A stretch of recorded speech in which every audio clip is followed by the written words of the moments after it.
서구의회에서 행정사무조사특위를 구성하기 위한 원포인트 의회. 원포인트 의회라는 것은 이제 뭐 상임위 활동을 하지 않고 본회의만 열어서 뭐 조사특위를 위한 뭐 위원회 선정이라든가 조사의 일정이라든가 뭐 이런 내용을 적정하는 그런 본회의를 하루 열고 그냥 끝내는 그것을 원포인트 의회라고 하는데, 그러면 원포인트 의회를 왜 할까요? 원포인트 의회를 하는 것은 굉장히 그것이 이제 시급하고, 왜냐하면 이제 1년에 회기를 결정하는데 이렇게 해서 연간 계획이 있는데 그 계획 외에 시급한 사항이 있었기 때문에 이 의회에서 이렇게 회기를 연 것이 아니겠습니까? 그렇다면 그 내용이 과연 원포인트 의회를 할 만큼 시급했는가? 저는 그런 것에 대해서 이의를 제기를 하는 것입니다. 그래서 이 행정사무조사특위를 결정한다는데 그 행정사무조사특위의 조사 대상은 지금 검암경서동의 겸암경서동 주민자치회에서 한 그 위원을 이렇게 해촉한 거에 대해서 이것이 정당했느냐 아니냐, 신규 회원을 모집하는 걸 거부한 것, 뭐 주민자치 운영사항에 대한 조사를 진행을 하겠다는 건데요. 그래요. 뭐 저는 뭐 이 내용을 자세히 알지 못합니다만 그 뭐 조금은 알고 있습니다. 그러니까 주민자치회를 운영하면서 거기에 회칙을 어긋났다고 이제 이쪽은 주장하는 것이고, 그래서 그분을 이제 해촉을 했습니다. 그랬는데 인천시에 어디 가서 그것이 해촉한 것이 잘못됐다 이렇게 결정이 났어요.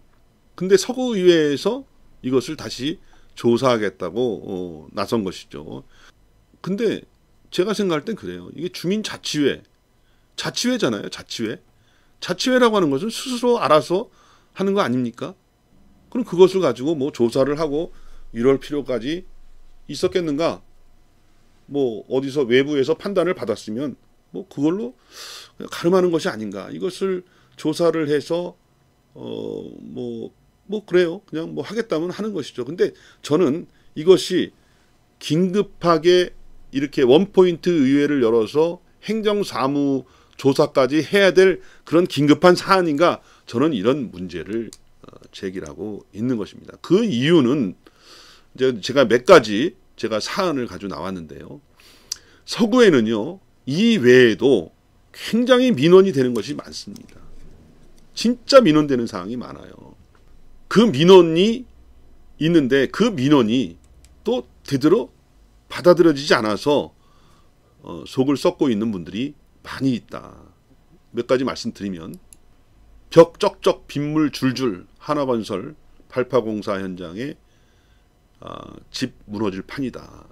조선일보 땅짓고에서 나온 그 얘기예요. 가정 이동인데 위치는 여기 밑에 나와 있고, 이제 포레나 루원시티 그리고 이제 그 위에 아파트가 있는데 그 아파트, 근데 여기가 이제 지하 4층까지 발파를 했다 그래요. 그러면서 이 노후 아파트가 금이 갔다 이렇게 주민들은 주장하는 것이고, 균열과 누수가 있었다 이렇게 주장을 하고 있는 겁니다. 그리고 포레나 루원시티는 원래 거기 좀 노후화돼서 그것 때문에 그런 것이지 이 발파 때문은 아니다. 노후가 되고 또 겨울 나고 하면은 뭐 동결됐다가 또 풀어졌다 하면서 그게 좀 균열이 좀 커지고 한 거지 발파 때문은 아니다. 이렇게 주장을 하고 있는 겁니다. 응? 그렇다면은 이런 거 서구의회에서 나서서 좀 조사해 봐야 되는 거 아닙니까? 의회는 지금 56만인가요? 56만 주민의 대변자라 그랬습니다. 그 대변자라면 이분들이 이렇게 계속 이런 문제를 제기하면서 이렇게 시위도 하고 그러는데 뭐 주민들이 이렇게 가셔가지고 하는 것에 무슨 힘이 있겠습니까? 이럴 때 서구의회에서 나서서 이거야말로 조사를 해봐야 되는 것이 아닌가. 진짜 이 업체와 이 서구청의 담당 기관과 이 주민들 간의 사이에서 의회가 주민의 대변자로서 나서서 행정기관은 적절하게 이 문제를 지금 그 행정기관으로서의 역할을 제대로 하고 있는가. 또 이 민간 업체는 진짜 이 발파 공사를 하면서 어떤 그 절차라든가 어떤 규정에 맞게끔 그 작업을 했는가. 주민들의 요구사항은 정당한 것인가. 이런 것들을 조사할 필요가 있지 않겠는가. 그리고요. 흔들리고 갈라지고 공사장 진동 소음에 머리 싸매는 주민들. 여기도 서구 가정동 주민들 발파 피해 보상해야 한다. 뭐 송도 얘기도 나오고 여기 이제 가정동 얘기도 나오는데 이 가정동 주민들도 이렇게 많이 좀 피해를 봤다 그래요.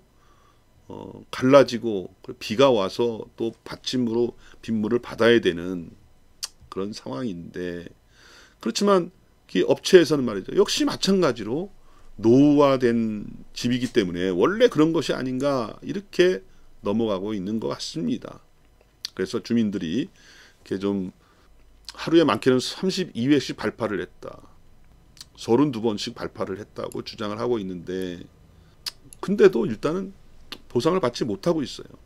뭐 이런 것들 일단 가정 1동, 가정 2동 그 업체의 발파 작업으로 인해서 그 주민들이 피해를 봤다고 주장하는데 노후화된 주택, 노후화된 아파트, 노후화된 개인주택에 사는 것이 무슨 죄입니까? 그분들은 그 집이 갈라지고 누수가 생기고 그래도 그냥 참고 있어야 되는 겁니까? 내가 좀 이렇게 노후화된 주택에 있으니까 그런가 보다 하고 참아야 되는 겁니까? 이런 부분에 대해서 좀 나서야 되는 것이 아닌가. 지금 이제 입주를, 여기는 이제 입주가 시작됐고, 또 그 하나 포레나 그쪽은 이제 뭐 입주가 거기도 시작되는 것 같은데, 검전 택지 개발도 발파 작업 예고에 주민 불안하다. 비산먼지, 불로 대곡동 그 지역, 불로지구 그 아파트 주민들이 이 일을 제기하고 있는 것이고, LH에서는 또 그냥 뭐 모르겠어요. 그게 뭐 그 대응을 잘 안 하고 있으니까 주민들이 이렇게 좀 문제를 제기하는 거 아니겠습니까? 또 한 가지 서구 가정 신용 원인 불명 정전 전에 작년도에 있었던 일인데 7호선 연장 공사 영향이라고 주장하고 있지 않습니까? 물론 7호선이 연장되면 우리 교통이 좋아지는 건 사실이죠. 그런데도 불구하고 그 작업으로 인해서 뭐 소음의 피해를 받고 있다든가 아니면 이걸로 인해서 뭐 옆에 균열이 생긴다든가 정전이 생겨서 엘리베이터에 갇히는 이런 것도 참아야 되느냐? 그것은 별개의 문제라고 생각합니다. 그렇다면은 우리 다시 한번 아까 얘기로 들어와서 그래요. 원포인트 의회로 해서 이 검암경서동 뭐 주민자치회 운영과 관련해서 조사를 하겠다는데 다소 저는 이것이 좀 정치적인 조사라고 저는 생각을 하고 있습니다. 그렇게 보여집니다. 그렇다면 민의의 대변자, 서구 주민들의 대변자가 찾아가야 될 곳은 어디일까요? 민원의 현장인데 약해서 주민들의 의견이 얘기해도 받아들여지지 않고 그냥 뭐 어렵다, 힘들다 이런 한탄만 해야 되는 이때에 이런 것들을 좀 의회에서 나서서 제대로 그 민의가 전달되고 있는지 반영되고 있는지 대기업에 맞서서 이쪽 주민들이 지금 이 분쟁을 하고 있는데 그 분쟁에서 이 주민들이 약한 부분을 좀 같이 해주는 힘을 보태주는 그런 모습을 보여야 되는 것이 아닌가. 저는 오늘 그런 말씀을 드리는 겁니다. 다시 한번 말씀드립니다. 구독과 좋아요 부탁드리고요. 공유도 좀 해주시면 저희가 유튜브 하는데 많이 도움이 될 것 같습니다.